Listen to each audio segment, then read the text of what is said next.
kami. Siyempre, inuuna naming lantakan ang pulutan kaysa sa inumin.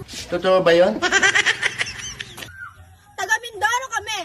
Siyempre, mas mainit pa ang ulo ng tatay namin kaysa sa init ng araw. Ang lasman ng bunganga mo, ha? Taga Mindoro kami. Siyempre, maluloko ang mga lalaki din eh. Hindi totoo yan. Taga Mindoro kami. Siyempre, pag nakakakita kami ng foreigner, tinatawag naming, "Hey Joe, what's up man? Where are you doing now? Where are you doing now?" Taga Mindoro kami. Siyempre, mas malakas pa yung bunganga ng nanay namin kaysa sa signal namin. Taga Mindoro kami. Siyempre, mas inuuna pa namin ang chismisan kaysa agahan. Ano ka nasisira, ulo? Taga Mindoro kami. Siyempre, nangihingi kami ng kanin sa kapitbahay namin. Pag sinapukit sa bunganga, ngipin mo ang dessert mo.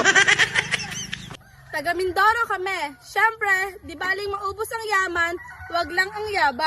Baliw ka yata eh. Taga Mindoro kami.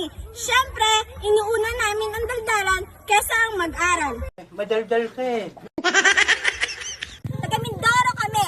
Siyempre, kapag anihan din nag-iistiba kami. Mabuhay pa kaya itong batang to?